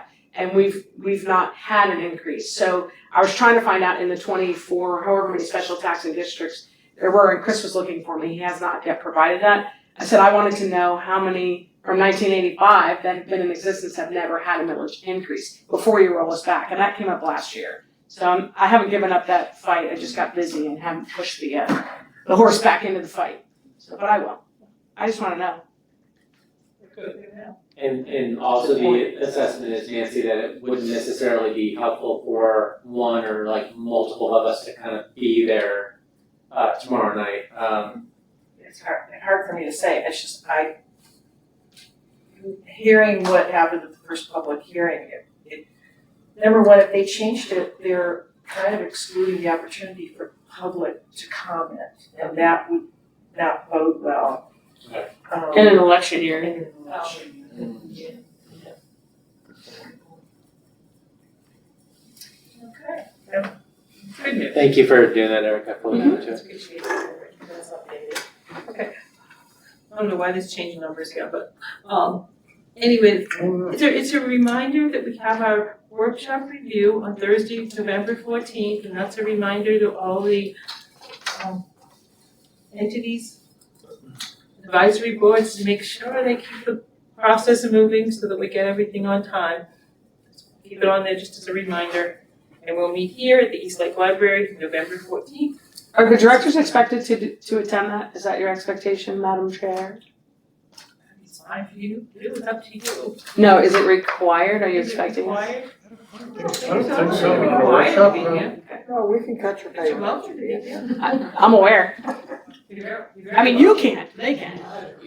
You're very welcome to be here, if you don't wanna hear it. I don't think I would want to attend unless it was needed, that the directors be there as part of the conversation, but no, I know I wouldn't want to unless. This gives you- Just because I'm hosting, but I wouldn't be. This gives you an opportunity to speak freely, honestly. Yeah. Exactly. And just to clarify, Madam Chair, we have November 1st as the deadline for you to receive our self-evaluations. And are we sending them all Are we to sending that to Beth? Beth should get those. That was one of the things we had to do, we hadn't decided that, that's probably what we should focus on. I saw some email go out or something about that, didn't I? And I thought it was on one of the. I said like. Maybe we just discussed it. I can't We discussed it, but we remember. had to, because Beth wasn't hired at the time. Right. FTC, so we didn't. We left it as sent to a position, not an individual. Right. And when the policy is written, it should be written to a position, not an individual. Right, exactly right. Not that we want Beth to go away, but just, you know. That's sort of where the top, where that So procedure is did we, written. did we do that? You're right. Okay. Okay, so we Now, can, the entities also are due November 1st as well. They have to ask what if that policy. Correct. They have all the inputs from the advisory council, the fiscal board, and the public evaluations. You should get 3 inputs from each one of the directors. And so that should be a packet that we need on the 14th. So question, I submitted my self-review to my advisory board last month already, so that they had it when they started preparing my review. Would it be acceptable if when they forwarded their review, they could just forward that attachment as well, or would you rather it come directly from me, that Word document from me to Beth, or the HR coordinator. It's probably cleaner if you do it yourself. Yeah, that way it's That way we know. it's identified, it's from Perfect. Erica, and there's a track. Right. No worries, just clarify. Yeah. Now, when are we gonna be receiving the information for us to do the reviews on the directors? Individually, each board member was doing it, right? They're due the first, so we gotta get. When is that gonna be sent out? So, at the last meeting, we talked about me coordinating that, and there was some concern about that, at least from my perspective, of collecting the data and combining it. So, since then, I met with Beth yesterday or the day before, and explained to her what we're doing, the survey. And she has since met with Blake, our IT guy, who has taken the survey that I put together and already created 4 versions of it. And that's going to be an online survey that each of the 8 of us, or 7, I don't know how you feel about it, you know. Yeah. The expectations are going to be low for you to review how you've done the next year. Yeah. I mean, one meeting, you got this. So, it's all online. You have to log in using your Fix-It email. And then, Beth, I don't know if there's anything else that you were able to determine with Blake about how it's going to go. Yeah, so it'll, Blake and I, on Google Forms, just copied what you had and we're able to send that out. It has each person's name at the top and once you fill it out, it comes back directly to me. And then I can, there's a way to tally it in Google Sheets, which is like Excel. So, and it doesn't have your name. Now, it will ask your name because I want to know who's done it and who I need to call and say, are you gonna do this or not? But it won't go out to everybody. It just goes straight to me. When do we expect it to see this? We have to log in, right? Can you ask Blake I to? believe it's an email though. I don't think you have to look. You- It'll go to whoever's email is on. I think though, on there, when I was doing it, because I'll get to what I'm going to use it for the East Lake Library, but you could specify that they have to be a Fix-It member to even take it.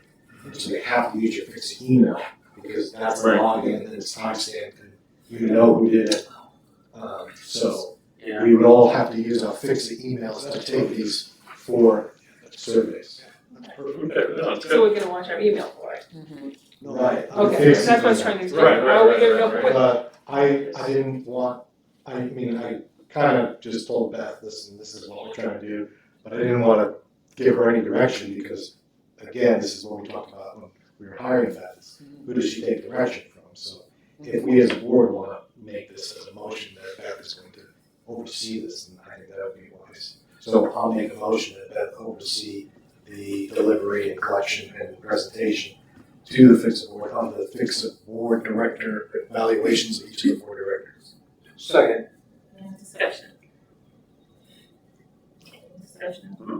Okay, all in favor? Aye. Alright, So, I think those should go out whenever, Whenever they're ready. whenever. Okay, so we know to look for our email. There'll be 4 separate Yeah. surveys. Right. Right. So, probably Monday, if that's okay. I'll maybe send it to you just so you can try one out. I think the key for us, as long as they're in your inbox, completed by the 1st of November. Yes. Yeah, that was our drop dead date. to make sure. right, Yeah, if you do this next week, that's fine. yeah, I mean, And if then it, Meet get- exactly. get that data to us if for they the- get it through that way, it takes time to compile before the. You're not crunching it, that's it. So November 1st is the drop dead date for the self-evaluations of the directors, the advisory board's evaluation of the directors, and the Fix-It board's All in favor? evaluations of the directors, so. And if you guys can do, anyone can do them sooner, and Eric said you did it, we can do them, makes it easier on you. I encourage everyone to do them as soon as you can. And anybody who lags behind and doesn't, let us all know. I like that. Team building. We're all about publishing. But everyone notice. We're all about momentum. So regarding this issue, in the past, I voted against the director reviews, even for Lois' salary increase and her review. And I said at that point, as I said in the past, Hopefully it's clear that I voted against the review process, not against Lois. I think she does a great job, but I was anticipating once again voting against the review before it even happened this year, just because I'm not comfortable with the process. In particular, there are questions on the review form that I'm not comfortable answering, such as, how is she interacting with her employees? Is she reviewing them? Is she, how does she, is she supporting her staff? And I have no idea because I'm never there. I'm here for these meetings and I come to the advisory board meetings, but there are certain parts of her job that I'm not comfortable evaluating on her because I just don't have the experience or qualifications to even say anything truthful. It's just a guess. And I also feel that the advisory board, among us, maybe one, if any, can offer that level of insight of any value. So I find it not valuable for me to say, yes, this advisory board review is valid because I think there's some deficiencies there. So I talked to the advisory board at the last meeting and the chair, and I said, listen, I'd like to get some more data on Lois on certain issues before I'd be comfortable evaluating her on those. And so we brought back the employee feedback form that we did in 2021. I'm using Google Sheets again through PHCSA. I'm going to send it out to the staff of East Lake Library, anonymous. I will get all the data, combine it, and send that to the East Lake Advisory Board for them to then use when they're answering questions about Lois and her performance. They can see, well, what do the employees think? And so it's just another data point for the advisory board. And I feel a lot more comfortable answering certain questions knowing I have that extra data point. So you're recommending a 360 review is exactly what you're recommending. I'm recommending that, I'm just saying that I, as the advisory board liaison for PHCSA, who is charged with approving director's review, am more comfortable that the East Lake Library is doing it. I'm also saying if any of the other entities want to use the tools and the system that I'm proposing the East Lake Library try this time around, I'd be more than happy to share it with you. Apparently it was very easy for me to share that with Beth, so I'm sure you could use it too, but. I mean, I would think from an HR perspective, Beth, wouldn't all of us need to be reviewed to the same standard? Well, that's what I'm concerned about, because when we did Matthews 360, it was a SHRM template that we used. The questions were validated through the SHRM process. If we're just winging questions, I mean, how do we know these are good questions and not biased, et cetera? Just because you're using them doesn't mean those are good questions. They may be perfectly good. I would be concerned with the questions that are being asked and not vetted through Beth. What are the questions that we're asking to go after the 360?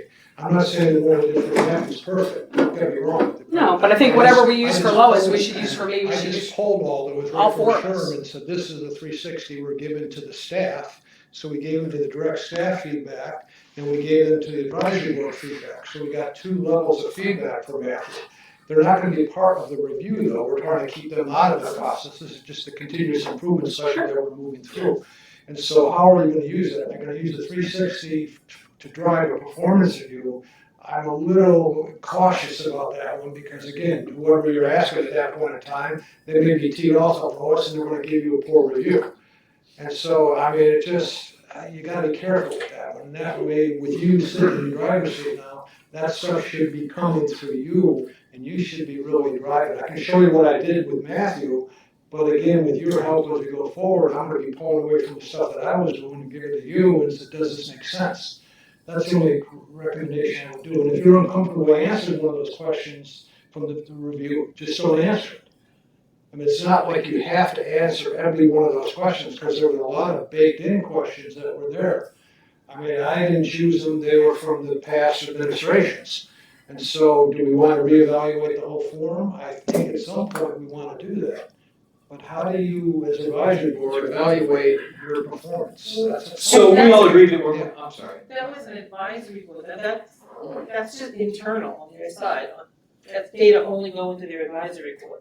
That's not data coming to us. Right, but I feel like that's not fair if Lois is rated by a whole I totally support you asking my staff, because I think it's gonna be great for me, because you're right. Most of the people sitting at this table, to your own admission earlier, Ron, haven't even seen the 6 facilities I operate, so I'm not against that. They see me every day, you don't. What I'm saying is, as a colleague to these people at the table, I think we should be reviewed to the same standard. If we're gonna review Lois's staff, even though it's just going to the advisory board, you're not gonna see it, it's gonna influence her end results. And I don't think it's fair for Lois to be put to that standard and not me or Matthew or Mark. That's all I'm saying. I don't even have it. I understand. But Mark, we want to include you so you can get a honestly, building. Mark, in your case, your staff would be your user groups. Well, in your I mean, advisory those are the board, people you that's right. serve. It's the public and your advisory board. You know, we do the advisory board 360 also. And so how are you interacting with your advisory board? Right.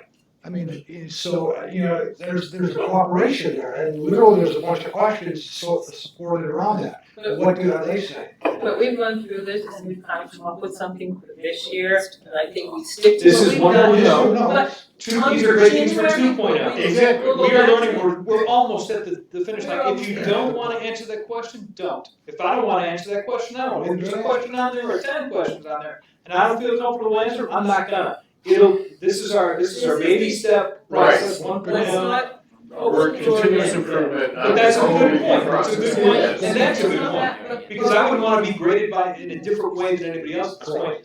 But that feedback is important as well, how we process that, 2.0. We got a whole year process to figure out how we're gonna do We that. already said we'll try it like we did this year, we're trying something, hopefully it's gonna be better than what we had before.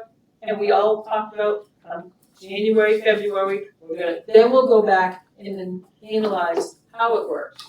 And then, So we're doing better than last time. what can we improve on? Listen, if my advisory board gets my review done by the deadline, that's an improvement. There we go. Well, Erica, and that's why I said, you send that email, don't let it come from the advisory board. And because if it's late, then it's late on you and that could. No, I agree. That would. They're It actually- would look bad on you, so yeah.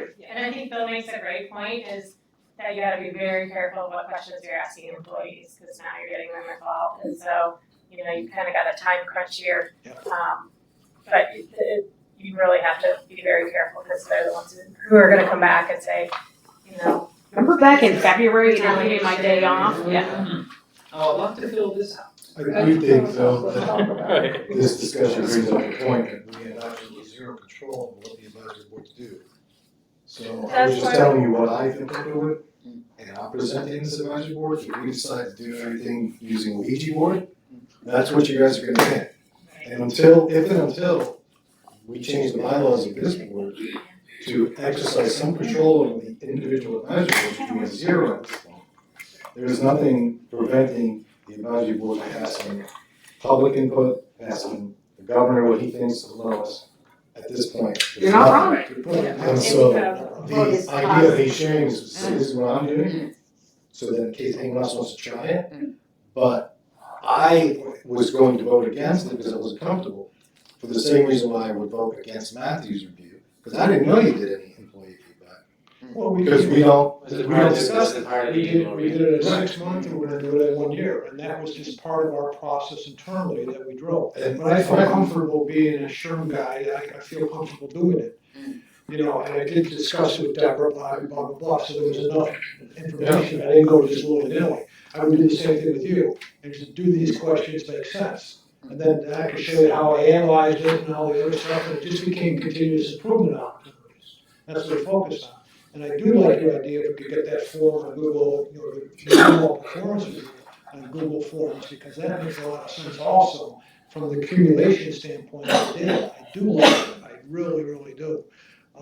But I just like the control standpoint, because once the questions are established, how do we control it? If you change the question, you just. But again, Bill, like Dan said, we have no control of how the advisory board No, does it. that's right. So- But you can control what's contributed to our review at this level. Right, at this level, and we added, we have the self-evaluation we had never had before, we have the board, so we got someplace. And like I said, we're gonna leave it, Yeah, leave it. let's leave it as it, the advisory boards do it their way. We're not there. And to this tell isn't them. this is no one's new exposure to the advisory board's perception and No, perspective. So we know what's coming, right, but we're trying to work it so it's a but we little more. added 2 more things for us to do that we never had before. Personally, I think self-evaluation is I'm a little, I would say, I think those are very important, because we get to see what you're thinking. And we've talked to 360 over the last year. We sure have. Multiple times. We've talked about customer feedback multiple times too. And those are opportunities we gotta do next year. We'll look at it again, I promise we'll bring up, everything up. Absolutely. Erica, you had something? I just have a question, because it came up internally. The cost of living allowance for the directors that I've always given to my staff, Matthew's considered giving to the whole staff, whatever. What are you guys, are we mimicking the county still? I think that's what we had That's voted what on, we that's did, what we had voted on. Okay, well, for me, I've only budgeted 3%, which is what it's been, but I found out today it's not. It's 4.25% or something that Matthew had found out. Plus they're getting a merit raise, everybody across the board, same amount. That came from Chris when I spoke to him. Is that a problem? If I only give my staff a 3% cost of living allocation? Might have to go through and change reviews now at the 11th hour to lower their merit raise to increase the cost of living so my net's the same? Well, we're not gonna get a problem at all. You budget for what you thought, and if it works within your budget, it works within your budget. Okay. I mean, there's no edict on our side. What should we? I don't know, Ron, do we? Well, we may not have gotten that far, but. We did pass something in the past. We did. We passed This is the- where we need the book. We Well, passed this is the, separate component. it was a separate component, Just the cost of living increase for the directors.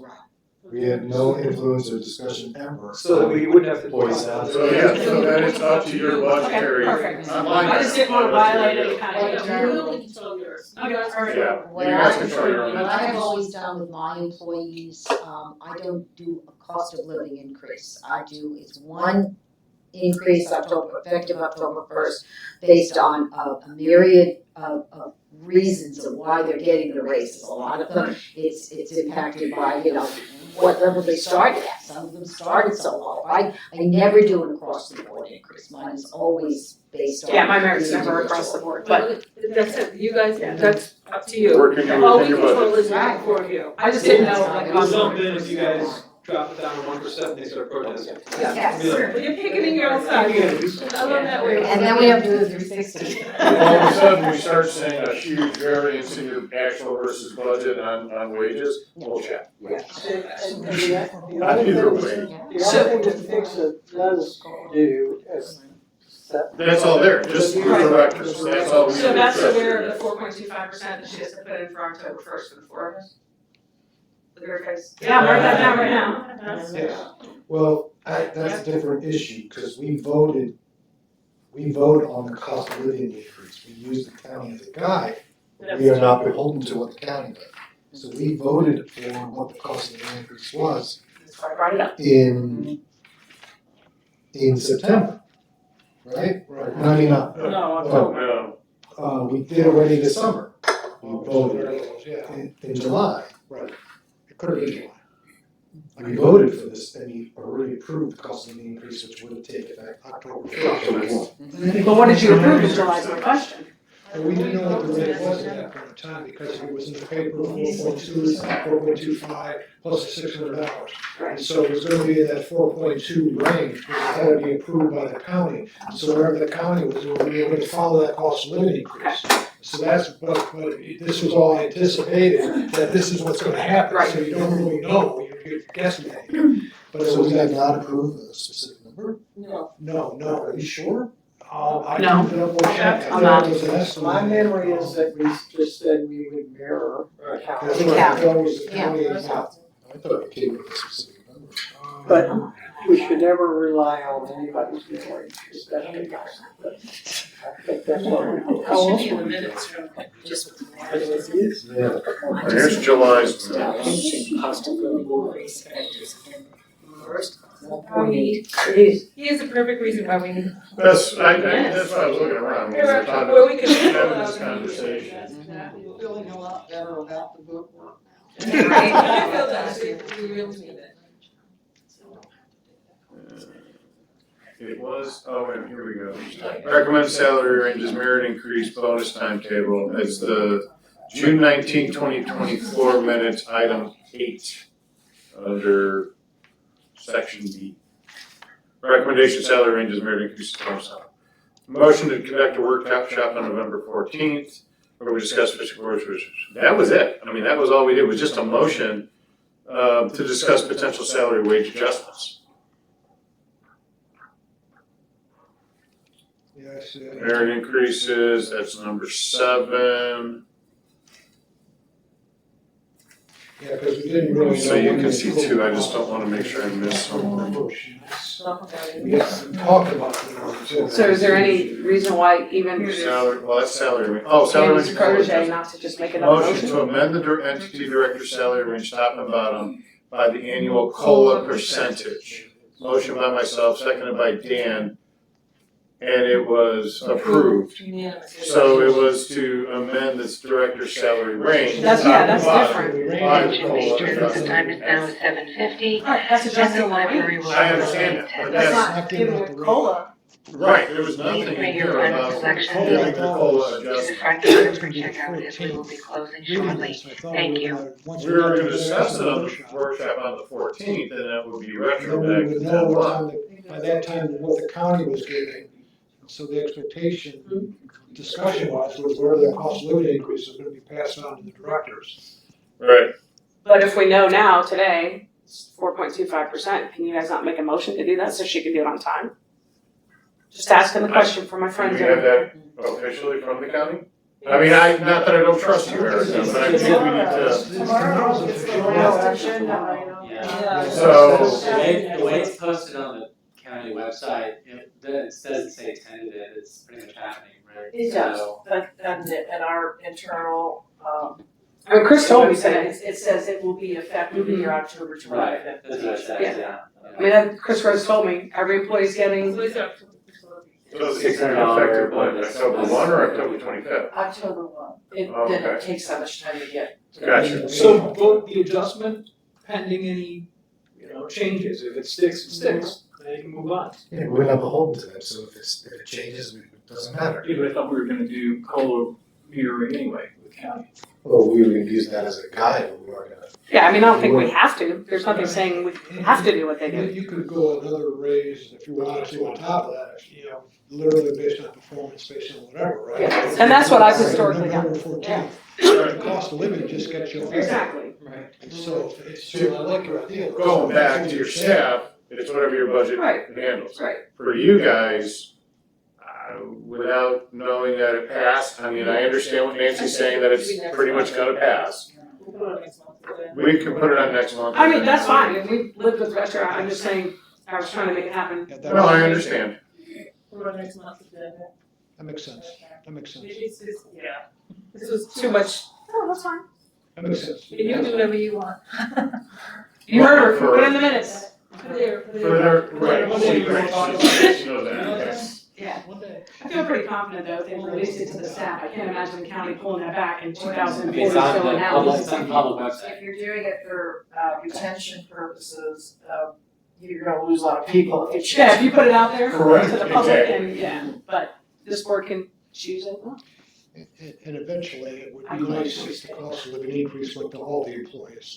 Yeah. And whatever that increase is, because again, how do you manage that? If you're gonna get 3%, you're gonna get 4.25%. I mean, it's gonna be a year in the box to figure it out. But I mean, that would make me very uncomfortable saying, why are we only giving this, and we're giving something else to other employees within FEXA?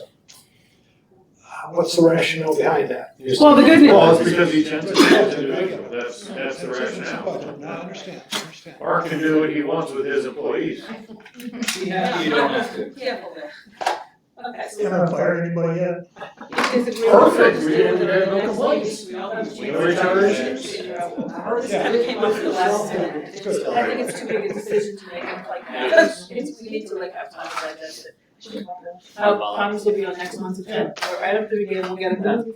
Okay, next meeting is gonna be October 16th, 2024. Is it Palm Harbor, or are we going to Harbor? I'm hoping it's Parks and Rec. If it's not, I'll be sure that we know. It should be. I know, because it was. Yeah, but which building? Ballot, so I just knew it was election time with ballot collecting, so that's why I asked. Oh, yes. Good point. Okay, do we have a motion to adjourn? So adjourned. Second. That's the fastest we have motions. That's Not my bad. Yeah. Can we still